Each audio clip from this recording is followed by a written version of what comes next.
Jadi bukti kebesaranmu. Jadi bukti kebesaranmu. Haleluya.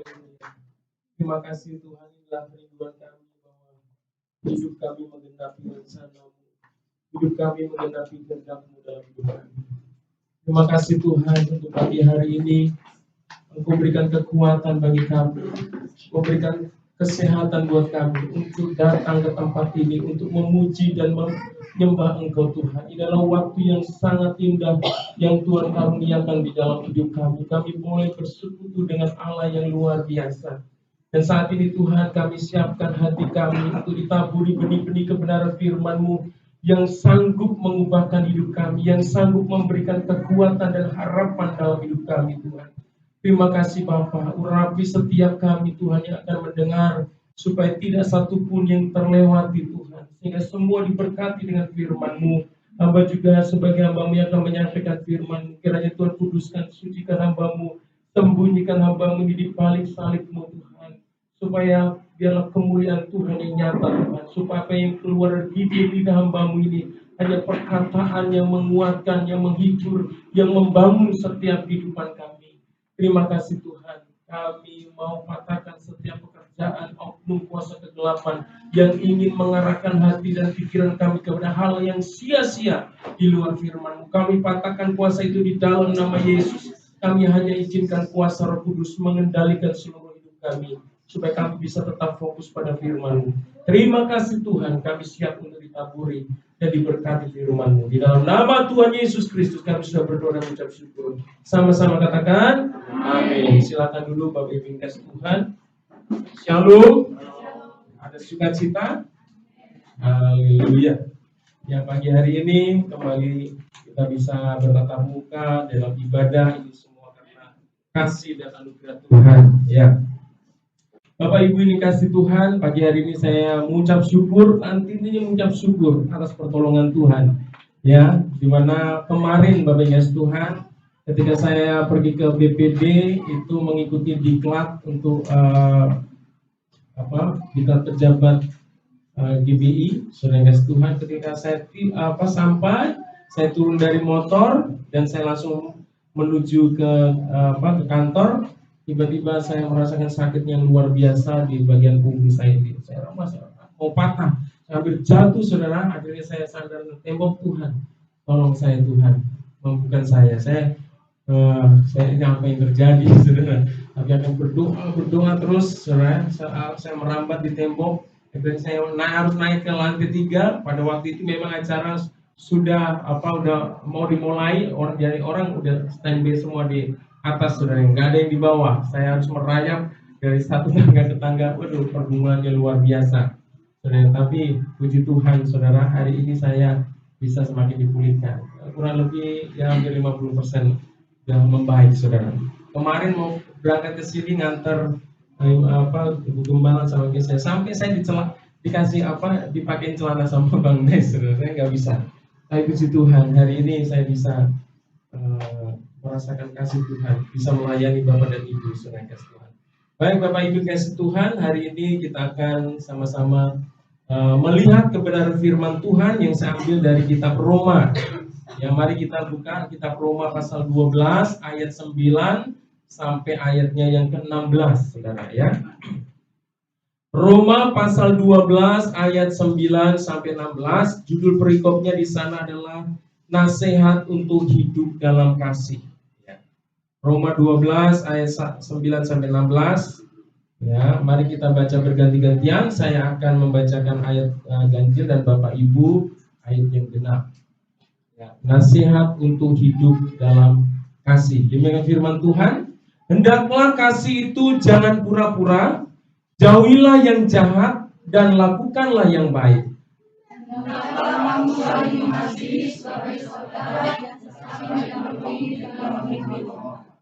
janganlah hendaknya kerajinanmu kendor, biarlah rohmu menyala-nyala dan layanilah Tuhan. Bersukacitalah dalam pengharapan, sabarlah dalam kesabaran, dan bertekunlah dalam doa. Bantulah dalam kekurangan orang-orang kudus dan usahakanlah dirimu untuk selalu memberikan tumpangan. Berkatilah siapa yang menyayang kamu, berkatilah dengan yang membutuh. Bersukacitalah dengan orang yang bersukacita dan menangislah dengan orang yang menangis. Hendaklah kamu sehati sepikir dalam hidupmu bersama. Janganlah kamu memikirkan perkara-perkara yang tinggi, tetapi arahkanlah dirimu kepada perkara-perkara yang sederhana. Janganlah menganggap dirimu pandai. Haleluya. Bapak Ibu ini kasih Tuhan, melalui pembacaan firman Tuhan ini, sudah kasih Tuhan, saya menemukan 5 hal ya yang menjadi satu kebenaran yang harus kita yang patut kita perhatikan, kita renungkan dan kita lakukan di dalam kehidupan kita sebagai anak-anak Tuhan, saudara ya. Nah, setelah membaca dan merenungkan ini ada 5 poin, 5 hal yang perlu kita perhatikan, kita renungkan dan lakukan di dalam kehidupan kita sebagai anak-anak Tuhan. Ya, yang pertama, saudara, kebenaran yang pertama, ya, yang saya dapatkan di sana adalah hiduplah saling mengasihi satu dengan yang lain sebagai saudara. Saudara kasih Tuhan, itu terdapat di dalam ayatnya yang ke-9. Firman Tuhan katakan begini, hendaklah kasih itu jangan pura-pura. Jauhilah yang jahat dan lakukanlah yang baik. Ya, hendaklah kamu saling mengasihi sebagai saudara dan saling mendahului dalam memberi hormat. Jadi perintah yang pertama yang terdapat di dalam kebenaran firman Tuhan hari ini adalah hiduplah saling mengasihi satu dengan yang lain sebagai saudara. Bapak Ibu yang kasih Tuhan, ketika kita menerima Yesus sebagai Tuhan dan Juru Selamatnya, kita ini sudah dipersatukan, saudara, menjadi sebuah keluarga. Ya, kita ini sudah dipersatukan di dalam Kristus menjadi saudara. Sekalipun bukan saudara kandung, saudara ya, tapi kita dipersatukan di dalam Yesus Kristus. Kita di dalam Yesus Kristus itu bersaudara, saudara ya. Dari berbagai macam suku, ya, dari berbagai macam bahasa dan warna kulit, apapun keberadaan kita ini bersaudara di dalam Tuhan. Amin. Katakan anak dirimu, kita bersaudara kan? Yakin nggak? Lo kok mukanya nggak kembar sama saya? Nggak mirip? Ya, ya. Nanti kita harus mirip sama Bapa kita di surga, yaitu Yesus Kristus. Amin. Kita harus semakin serupa dengan Kristus, saudara. Ya, kita harus kebenaran yang harus kita tahu bahwa kita di dalam Tuhan itu sudah dipersatukan menjadi saudara, saudara. Saya menemukan keberadaan saya, saudara, bukan mengabaikan saudara kandung, ya, saudara yang saudara dengan kita. Saya sebagai anak Tuhan yang merantau di Jakarta ini, saudara, itu dikatakan sebatang kara, tapi enggak juga sebatang kara, saudara. Karena saya menemukan keluarga-keluarga yang luar biasa di dalam Tuhan, saudara yang kasih Tuhan, ya. Kadang-kala yang tidak bisa dilakukan oleh saudara kita, ya, itu diberikan oleh saudara kita di dalam Tuhan, saudara. Saya merasakan di dalam Tuhan itu ada begitu banyak kasih, saudara. Ya, ada begitu banyak yang Tuhan pertemukan saya dengan orang-orang yang mengasihi saya, saudara. Karena apa? Karena kita sama-sama di dalam Tuhan, saudara ya. Saya bisa kuliah karena saya bertemu dengan saudara di dalam Tuhan. Ya, ada anak Tuhan yang diberkati, dia memberkati saya, bisa sekolah, kuliah, saudara. Itu karena di dalam Tuhan, karena dia merasa bahwa kita bersaudara, saudara ya. Jadi pastikan bahwa kita satu dengan yang lain bersaudara, amin. Sekalipun kita nggak dilahirkan satu rahim dengan ibu, tapi kita adalah bersaudara dalam Tuhan. Dan Tuhan mau ketika kita hidup di dalam Tuhan sebagai saudara, kita harus hidup dalam kasih, amin. Iya, saudara. Jadi jangan kita bermusuhan satu dengan yang lain, saudara. Jangan berseteru satu dengan yang lain, tapi kita harus saling mengasihi satu dengan yang lain. Oleh karena itu perintah yang pertama, hiduplah saling mengasihi satu dengan yang lain sebagai saudara. Tetapi di sini kita perlu melihat bahwa ada peringatan Tuhan ketika kita mengasihi. Jangan mengasihi dengan kepura-puraan, saudara. Jangan firman Tuhan memperingatkan bahwa tanpa ada di dalam Kristus, ya kita ini nggak boleh mengasihi dengan pura-pura, ya. Firman Tuhan, hendaklah kasih itu jangan pura-pura. Ya, kalau kita mengasihi seseorang, kita berbuat baik kepada seseorang, kita menghormati seseorang, kita menolong, kita membantu seseorang, kita harus melakukannya dengan tulus. Amin. Jangan kita bantu, kita hormati di depannya, tapi di belakang kita omongin, saudara. Ya, kita rendahkan orang yang kita ini. Jangan, saudara. Jangan pura-pura, saudara. Ini peringatan buat kita. Apapun yang kita lakukan, harus kita lakukan dengan tulus. Amin. Nah, Bapak Ibu yang dikasih Tuhan, kita perlu ingat bahwa di dalam kehidupan anak-anak Tuhan, kasih itu adalah hal yang paling utama. Ya, di dalam kisah 1 Korintus pasal 13 ayat 1 sampai 3 itu dikatakan bahwa tanpa kasih, ya, apapun yang kita lakukan itu menjadi percuma. Saudara, tanpa kasih segala sesuatu yang kita lakukan itu percuma, itu sia-sia. Apapun yang kita miliki dalam hidup ini, saudara, tapi tanpa kasih, saudara, itu sia-sia. Ya, bahkan kalau kita menyerahkan diri kita untuk dibakar pun, saudara, tapi tanpa kasih hidup kita sia-sia. Sekalipun kita bisa berbagai-bagai macam berbahasa di dunia ini, punya kepintaran yang luar biasa, tetapi hidup kita sebagai anak Tuhan tanpa memiliki kasih, maka sia-sia, saudara. Oleh karena itu, sebagai anak-anak Tuhan, hiduplah di dalam kasih. Amin. Saudara, mari hidupi ya kehidupan ini dengan kasih, saudara. Kasih itu bukan pura-pura. Belajar untuk melakukan segala sesuatu di dalam hidup ini dengan tulus, saudara. Jangan pura-pura. Orang pura-pura itu apa? Tujuannya pasti ada motivasinya. Orang berbuat baik, orang memberi, saudara, kalau dengan pura-pura karena apa? Mencari kehormatan manusia, saudara. Ya, dia berbuat baik supaya dihormati, supaya dihargai oleh manusia. Tuhan tidak mau. Ya, Tuhan mau kita melakukan segala sesuatu yang kita lakukan itu dengan tulus. Amin. Jangan pura-pura. Ini luar biasa kalau di dalam kehidupan kita sebagai anak-anak Tuhan punya kasih yang seperti ini, itu luar biasa. Tuhan mau kita mengasihi seperti Tuhan mengasihi kita, saudara. Kita mengasihi karena Tuhan lebih dulu mengasihi kita. Saudara, kita mengasihi karena Tuhan Yesus sudah menunjukkan kasih-Nya kepada kita. Dan Tuhan mau kasih yang ada di dalam hidup kita adalah kasih agape. Kasih agape itu kasih yang tulus, kasih yang berasal dari Allah. Ya, kalau di dalam bahasa Yunani itu kasih itu dibagi beberapa. Ya, yang pertama itu kasih agape, kasih yang tulus, yang murni. Ya, ada kasih storge. Kasih storge itu adalah kasih persaudaraan. Karena dia saudara saya, dia semarga saya, dia sekandung dengan saya mengasihi otomatis, saudara. Ya. Tapi kalau di luar itu, ya nanti dulu, ya Tuhan. Ada kasih persaudaraan, kasih persahabatan, kasih pilihan. Itu ya karena kita punya sahabat, karena dia sahabat, kita akan bela mati-matian sekalipun dia salah, saudara. Ya, karena sahabat. Ada kasih eros, ya kasih birahi antara suami istri, antara lawan jenis, saudara kasih Tuhan. Tapi ada juga kasih eros ini sesama jenis hari-hari ini, ya karena ada itulah dosa yang begitu luar biasa merasuki kehidupan manusia. Selain kasih Tuhan, hari ini mari hiduplah saling mengasihi satu dengan yang lain sebagai saudara di dalam Kristus. Lebih lagi dalam keluarga kita, mari kita saling mengasihi. Ini yang Tuhan mau, ya. Firman Tuhan katakan tadi kita bisa mewujudkan kasih itu dengan saling membantu satu dengan yang lain. Ya, seperti di dalam ayat yang ke-13 firman Tuhan katakan, bantulah dalam kekurangan orang-orang kudus dan usahakanlah dirimu untuk selalu memberi tumpangan, saudara. Kita bisa menyatakan kasih kita satu dengan yang lain dengan memberi bantuan.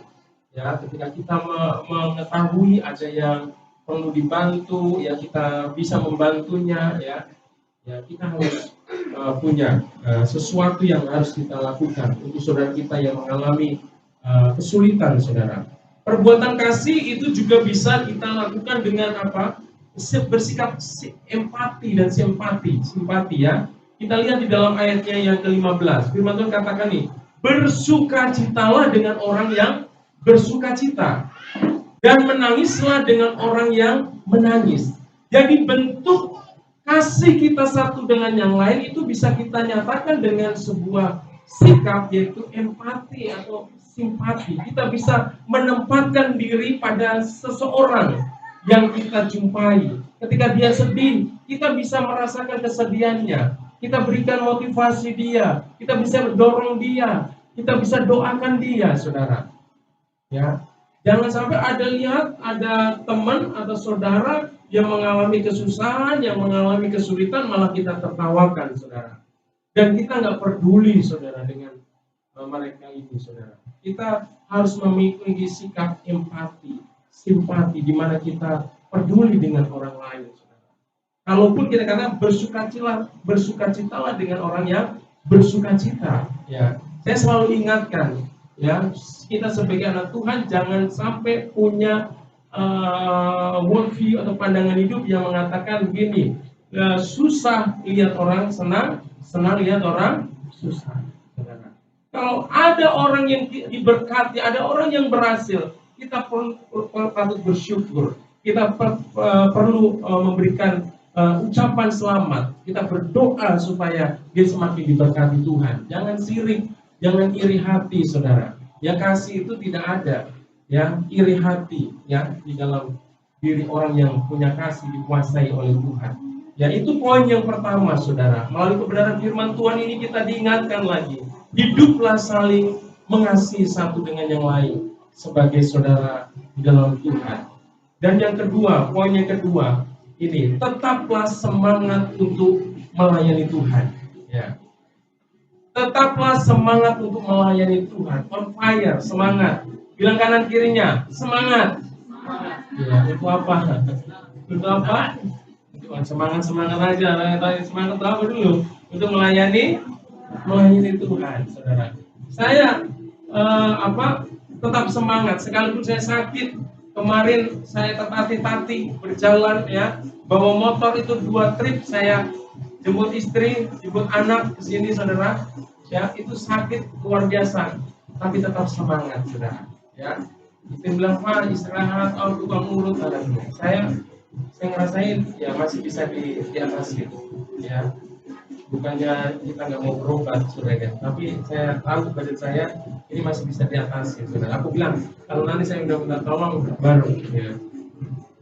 Saudara yang kasih Tuhan, tetap semangat untuk melayani Tuhan, ya, on fire, semangat, ya. Firman Tuhan di dalam Roma 12 ayat 11, firman Tuhan katakan, janganlah hendaknya kerajinanmu kendor, biarlah rohmu menyala-nyala dan layanilah Tuhan, ya.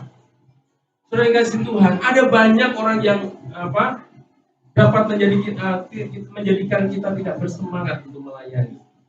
Ya. Ada banyak orang yang awalnya menggebu-gebu melayani, akhirnya dia tidak bersemangat. Dan Tuhan tidak mau, saudara. Mungkin ada banyak alasan yang kita ajukan kepada Tuhan. Mungkin kita sedang mengalami persoalan, ya, kita mungkin mengalami sakit penyakit seperti saya, ya. Tadi, ya, mungkin saya bisa aja punya alasan, atau nggak bisa saya, ya, mendingan saya tidur-tiduran dan sebagainya, saudara. Tetapi kita membangun, ya, semangat, ya, membangun semangat untuk apa? Membangun semangat untuk apa? Untuk melayani Tuhan. Kita akan, nah, ini saya mau bagikan sesuatu supaya kita bisa tetap semangat untuk melayani Tuhan. Ya, kita dapat memiliki semangat untuk tetap melayani Tuhan dalam segala situasi apabila yang pertama, kita terus mengingat akan kasih Tuhan Yesus yang telah dinyatakan kepada kita. Kalau kita melayani baik Tuhan, kita sebenarnya melayani itu bukan karena kuat dan gagah kita, saudara. Bukan karena kita baik, tapi karena kita mengingat akan kasih Tuhan yang sudah begitu luar biasa mengasihi kita, saudara. Dia melayani kita, saudara. Dia sudah mau dan rela menggantungkan dirinya di atas kayu salib. Dia mengorbankan hidupnya, saudara, dengan darahnya yang mahal. Dengan apa? Dengan segala penderitaan yang dia berikan, yang dia lalui, saudara. Maka kita untuk tidak semangat itu rasanya sayang, saudara. Ya, saya bisa terus semangat karena saya mengingat akan kasih Tuhan di dalam hidup saya. Dia yang sudah mengorbankan dirinya, dia yang sudah memberikan korban yang begitu mahal dalam hidup saya, memberikan keselamatan di dalam hidup saya. Saudara kasih Tuhan, ya. Jadi teruslah semangat karena kasih Tuhan itu luar biasa yang Tuhan sudah nyatakan dalam hidup kita. Kalau orang yang menyadari akan kasih Tuhan yang di dalam hidup kita itu luar biasa, pasti dia tidak akan pernah kendor. Dia tidak akan pernah mundur untuk tidak melayani, saudara. Dia akan tetap maju, tetap on fire, saudara. Yang kedua adalah terus mengingat bahwa melayani bukanlah sebuah beban, bukan sebuah penderitaan, saudara. Bukan sesuatu yang sesuatu yang hina. Justru ketika kita diberikan kesempatan bisa melayani, kita harus melihat bahwa melayani adalah sebuah kehormatan, sebuah anugerah yang Tuhan berikan di dalam kehidupan kita. Amin. Saudara kasih Tuhan, kalau Bapak dan Ibu mungkin dipanggil sama Pak Camat, saudara, ya, untuk bisa menjadi asistennya, mungkin sudah menjadi satu sukacita yang luar biasa. Apalagi Bapak dan Ibu dipanggil sama Jokowi untuk jadi asistennya, wah, bangganya luar biasa. Tetapi ketika kita menjadi pelayan Tuhan, apakah kita punya kebanggaan sebagaimana kalau kita dipanggil sama Jokowi, Pak Camat tadi, saudara? Tapi justru kebanyakan, ya, kita merasa tidak bangga, saudara. Kalau saya sebagai hamba Tuhan, saya sangat bangga dengan siapa yang saya layani, saudara. Karena yang saya layani adalah Tuhan yang menciptakan langit dan bumi ini, saudara. Itu luar biasa. Ya, kita bersyukur, saudara, kalau kita dipercayakan untuk melayani. Kalau kita dipercayakan untuk melayani, teruslah melayani. Karena itu adalah kehormatan. Itu adalah karena anugerah yang Tuhan berikan dalam hidup kita. Amin. Saudara kasih Tuhan, yang ketiga, saudara, supaya kita tetap on fire, tetap semangat melayani, terus mengingat bahwa jerih lelah kita dalam melayani, Tuhan tidak akan pernah sia-sia.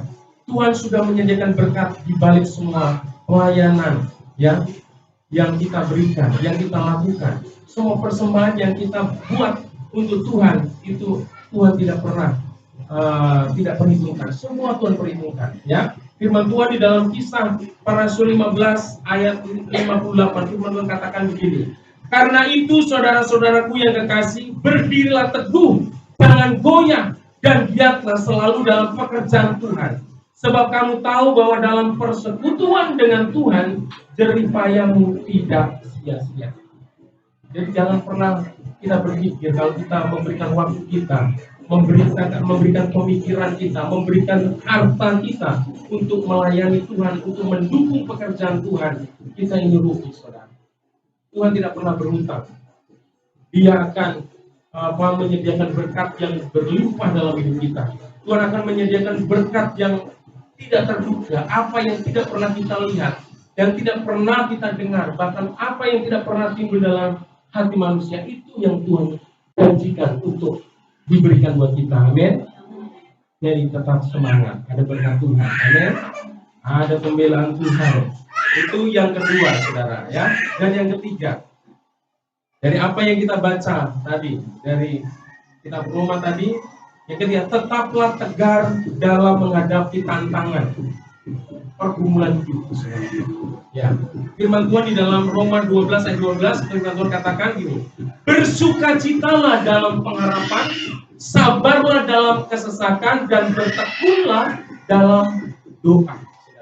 Dalam perjalanan hidup kita sebagai orang Kristen, Tuhan tidak pernah janjikan bahwa hidup kita tidak akan ada masalah, saudara. Kalau engkau punya pemikiran seperti itu, kamu akan kecewa. Tuhan tidak pernah janjikan bahwa hidup orang Kristen tidak ada masalah. Tidak ada masalah, tetapi Tuhan pasti jadikan kemenangan untuk segala masalah yang kita hadapi. Amin. Saudara, ini yang harus kita pegang di dalam hidup kita, saudara. Kita jangan pernah menyerah, kita jangan pernah putus asa, ya, dengan persoalan dan pergumulan yang kita hadapi, saudara. Ya, nah, tapi kita harus melihat, ya, merenungkan, ya. Kira-kira masalah itu datang di dalam hidup saya itu sebagai apa? Ini yang penting, saudara. Karena persoalan, tantangan di dalam hidup kita bisa datang karena apa? Karena itu sebagai teguran, saudara. Kalau kita melakukan dosa, Tuhan bisa mendatangkan persoalan di dalam hidup kita untuk menegur kita, untuk mengingatkan kita sebagai anak Tuhan. Kalau kita sebagai orang tua, saudara, anak kita berbuat salah, kita pasti tidak membiarkan dia salah terus, amin. Kita mungkin tegur dia, kalau dia masih nggak dengar, mungkin ya tegurannya lebih keras.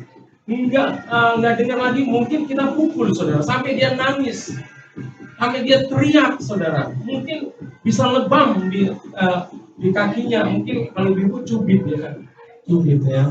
Nah, sering kasih Tuhan. Karena apa? Karena anak ini tidak mau dengarkan, tidak mau taat sama Tuhan, sama orang tua.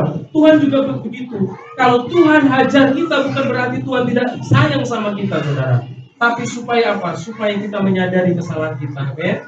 Makanya kita harus benar-benar menangkap pesan Tuhan melalui pergumulan itu. Kadang-kadang pergumulan Tuhan buat untuk supaya apa? Supaya kita kembali kepada jalurnya Tuhan, ya. Tetapi ada pergumulan, ya, sebagai proses untuk menguji iman, kesabaran, ketaatan, ketulusan kita, kasih kita. Nah ini saudara kasih Tuhan, makanya hidup kita ini selama masih ada di dunia ini, selagi masih bernafas, saudara, hidup kita ini tidak akan lepas dari nama ujian. Karena hidup ini adalah ujian, saudara, ya. Tuhan terus menguji kita, Tuhan terus memproses kita supaya kita bertumbuh menjadi pribadi yang dewasa, bertumbuh menjadi ke arah kepada keserupaan dengan Kristus.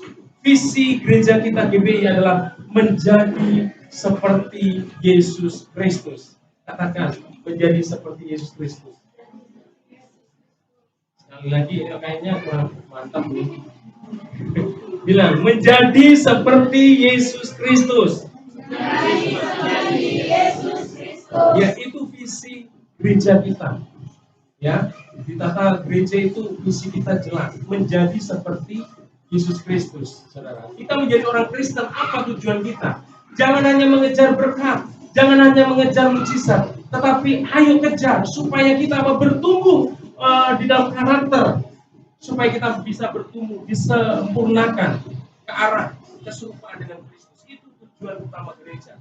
Ketika kita menjadi serupa dan segambar dengan Kristus, ya, kita siap menjadi mempelai Kristus, saudara kasih Tuhan. Haleluya. Bapak Ibu kasih Tuhan, ketika engkau menghadapi persoalan dan pergumulan, tetaplah percaya bahwa Tuhan itu baik. Amin. Tuhan itu baik dalam hidup kita. Jangan pernah kita punya prasangka yang tidak baik terhadap Allah yang kita sembah. Sekalipun kita diperhadapi dengan pergumulan, persoalan, kita harus yakin bahwa setiap pergumulan, persoalan yang Tuhan berikan, izinkan adalah sebagai wujud kasih-Nya juga buat kita. Dia ingin memproses hidup kita. Dia ingin supaya kita kembali kepada realnya Tuhan. Ya, firman Tuhan katakan begini dalam 1 Korintus 10 ayat 11. Pencobaan-pencobaan yang kamu alami adalah pencobaan-pencobaan biasa yang tidak melebihi kekuatan manusia. Pada waktu kamu dicobai, Ia akan memberikan kepadamu jalan keluar sehingga kamu dapat menanggungnya. Jadi ketika engkau menghadapi persoalan, percayalah, tidak ada persoalan itu yang tidak bisa Bapak dan Ibu tanggung. Semuanya bisa Bapak tanggung. Amin. Karena Tuhan akan berikan kekuatan dan jalan keluar di setiap masalah. Tuhan mengendaki Bapak dan Ibu menjadi pemenang untuk setiap masalah yang Bapak Ibu hadapi, ya. Jadi ketika kita menghadapi tantangan atau pergumulan, tetaplah hadapi dengan terus bersukacita. Tadi bersukacita dalam pengharapan. Ya, terus bersabar, tegar saudara, dan terus tekun dalam doa. Ini yang harus Bapak dan Ibu lakukan supaya bisa tetap tegar dalam menghadapi tantangan dan pergumulan hidup, saudara. Yang keempat, saudara, ya, masih berapa? Ya, waktu saya masih panjang nih. Haleluya. Masih 2 poin lagi Bapak dan Tuhan, ya. Yang keempat, ya, jangan membalas kejahatan dengan kejahatan. Ini anak-anak Tuhan. Ajaran Tuhan Yesus itu luar biasa, melebihi dari ajaran-ajaran yang pernah diajarkan oleh tokoh agama yang lain, saudara. Kalau firman Tuhan katakan gigi ganti gigi, ya, mata ganti mata, Yesus enggak, saudara. Ya, jadi yang poin yang keempat, janganlah membalas kejahatan dengan kejahatan. Kalau ada orang berbuat jahat, tetap aja kita nggak usah ya termakan ini emosi, saudara. Kita lihat di dalam ayat yang ke-14. Berkatilah siapa yang menganiaya kamu, ya. Berkatilah siapa yang menganiaya kamu. Berkatilah dan jangan mengutuk, saudara. Berat apa berat ini? Berat. Berat. Tapi sebagai anak Tuhan mau taat ya. Amin. Mau taat nggak? Ini perintah Tuhan loh. Ya. Firman Tuhan nggak cuma bicara tentang berkat. Ya. Janganlah membalas kejahatan dengan kejahatan. Luar biasa ini. Ya, inilah ajaran Yesus yang luar biasa, di mana kita diperintahkan untuk mengasihi musuh. Ya, di dalam ayat yang lain itu kita dibilang kasihlah musuhnya. Ya, ini ayat yang paling gak populer ini di gereja. Jangan dikhotbahkan lah. Ya, bicara tentang berkat mah enak ya. Tapi habis ini firman Tuhan juga ya harus khotbahkan ya. Ya, kita diperintahkan untuk memberkati orang yang menganiaya kita. Luar biasa, orang yang sudah menyakiti kita, Tuhan katakan masih berkati. Berat banget ya. Ya. Bapak Ibu yang kasih Tuhan, di dalam hidup kita ini kita akan diperhadapkan dengan 3 tipe orang, saudara. Ya. Di dalam kehidupan ini pasti kita akan diperhadapkan dengan 3 orang tipe, saudara. Ya, tipe orang yang pertama adalah orang yang mendukung kita, saudara. Tentunya ini menyenangkan hati kita, ya. Kita didukung, dimotivasi, didorong, saudara. Nah, ini adalah orang yang luar biasa yang Tuhan kirim. Kita patut bersyukur untuk orang-orang seperti ini.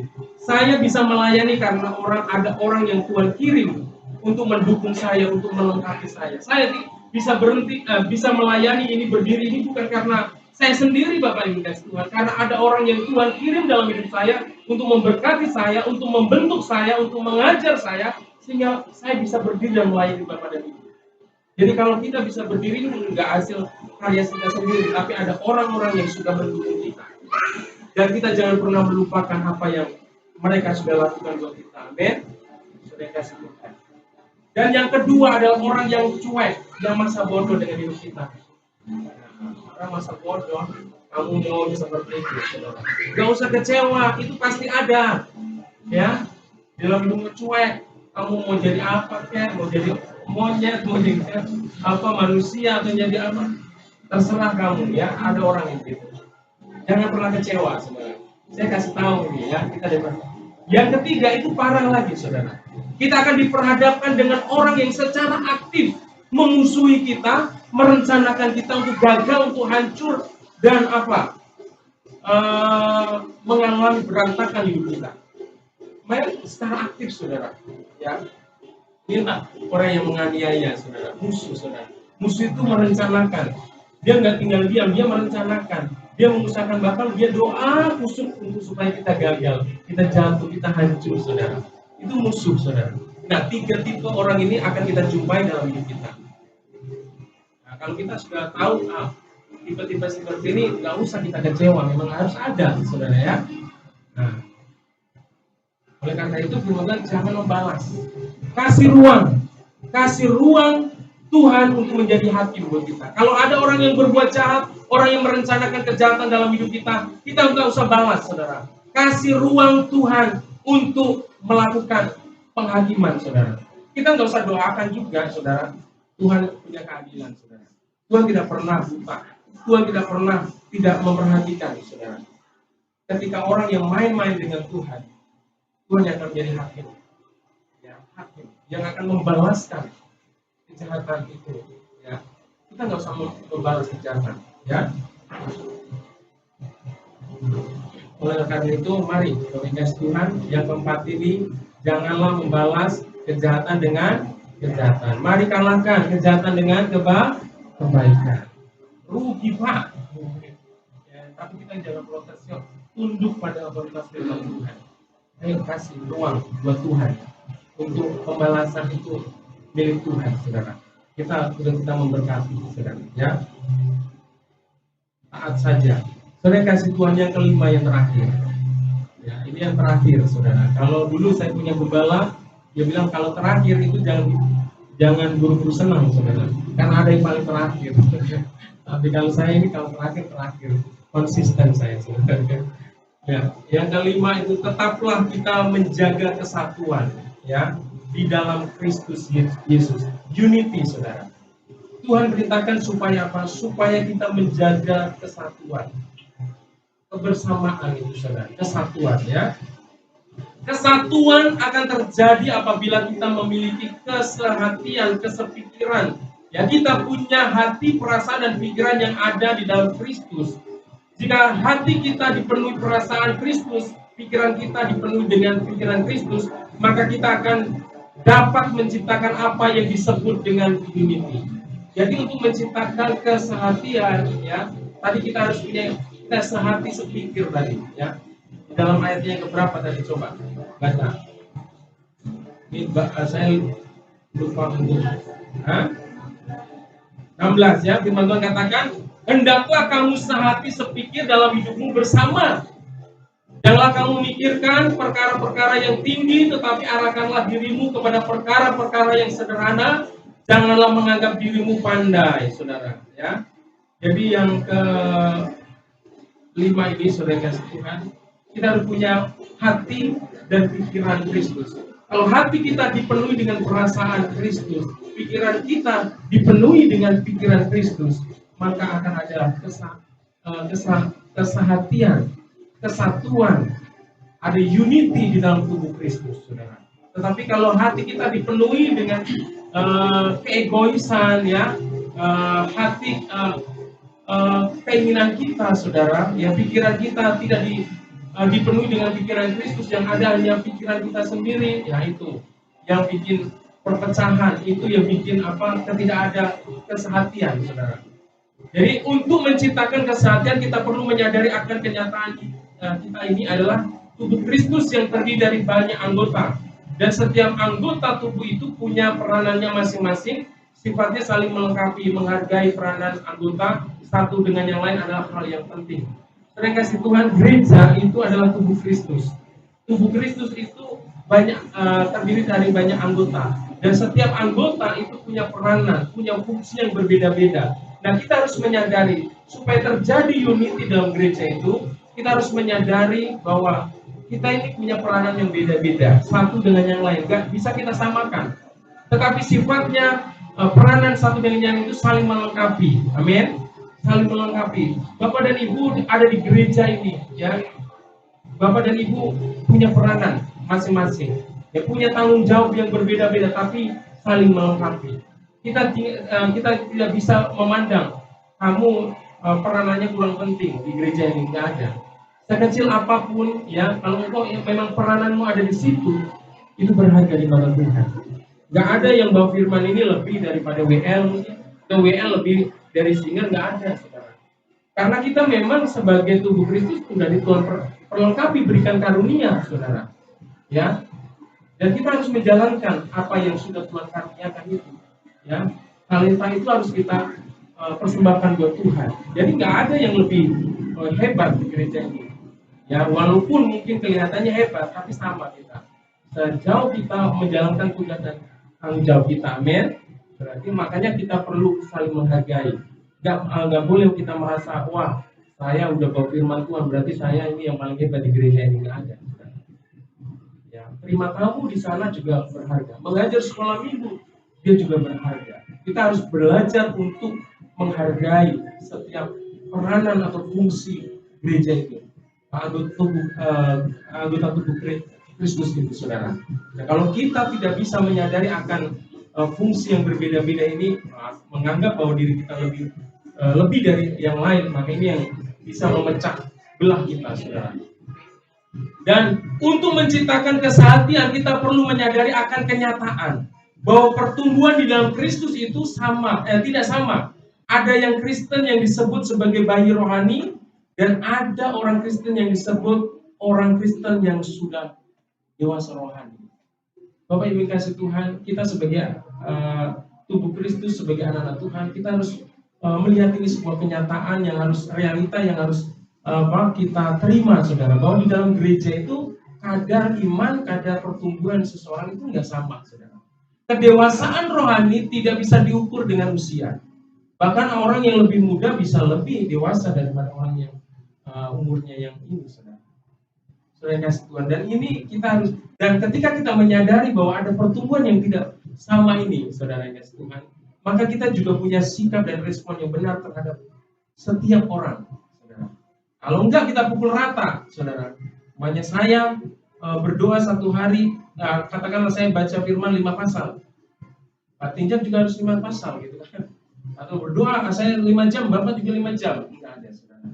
Jadi kalau kita menyamaratakan nanti, kalau enggak berarti kamu enggak ini, kita menghakimi, saudara. Yang bisa, saudara ya. Dalam kenyataannya di dalam kehidupan gereja itu ada pertumbuhan yang berbeda-beda. Dan ini harus kita sikapi dan kita responi dengan cara yang benar, saudara. Ya. Nah, kita lihat nih, orang Kristen bayi, ya, adalah jemaat yang masih kekanak-kanakan, yang masih perlu dibimbing, ya, dimengerti, didorong, dimotivasi untuk maju di dalam Tuhan.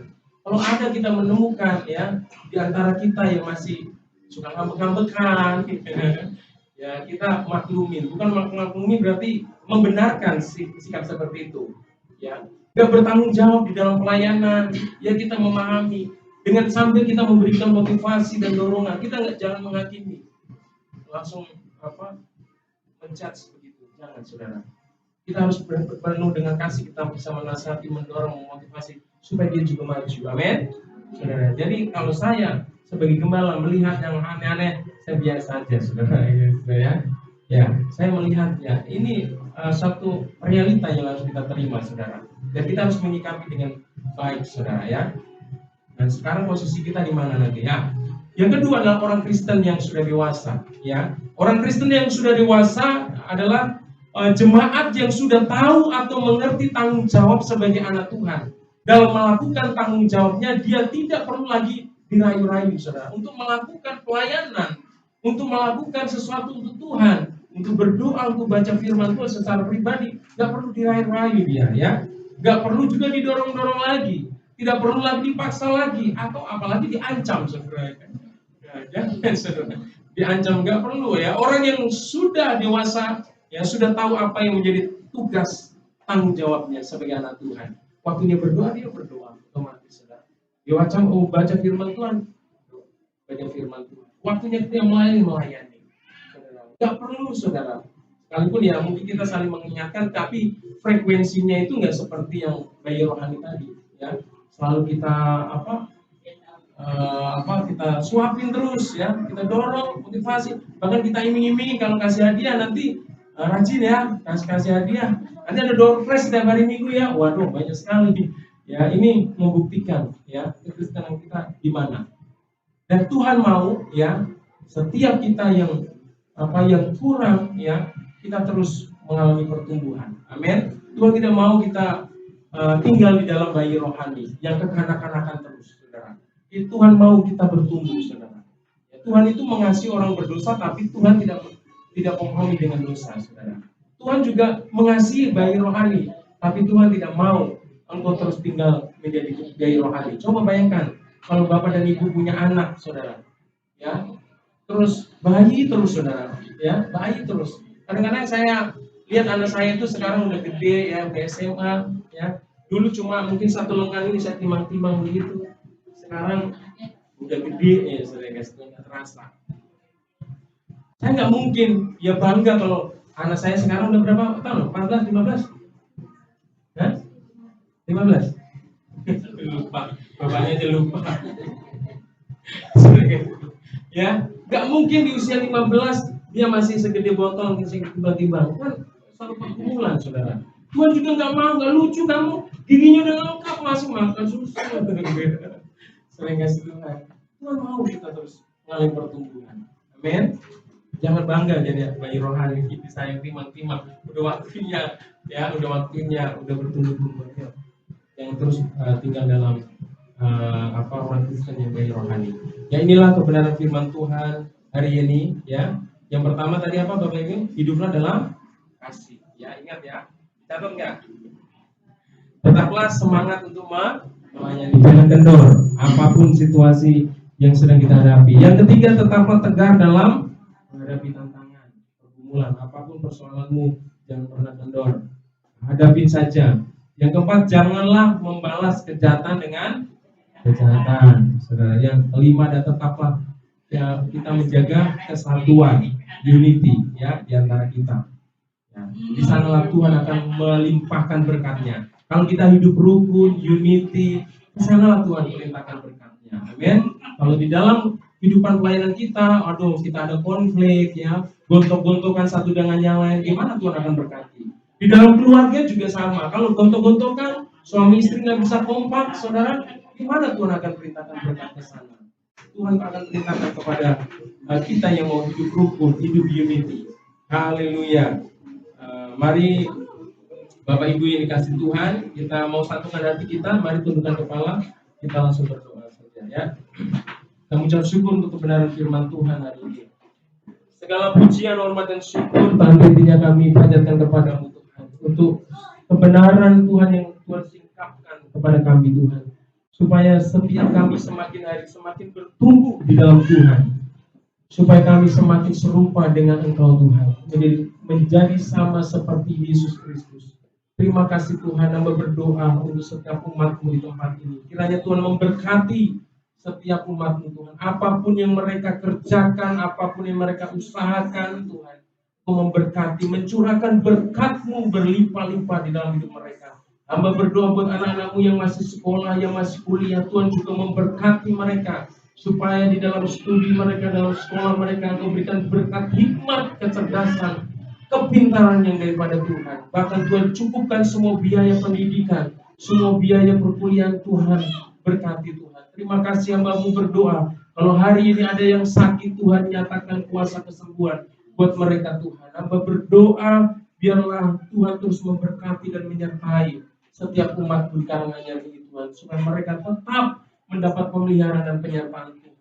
Terima kasih Tuhan, hamba-Mu telah menyampaikan firman Tuhan. Hamba-Mu sampai di sini dapat menyampaikan firman Tuhan. Biarlah Roh-Mu yang kudus mengurapi setiap kami Tuhan, supaya setiap kami terus diingatkan akan firman-Mu ini Tuhan, supaya firman ini Tuhan terus dihidupi oleh jemaat-Mu Tuhan, sehingga mereka benar-benar bisa menjadi anak-anak terang, bisa menjadi saksi-saksi Kristus yang bisa menjadi berkat bagi setiap orang yang dijumpai.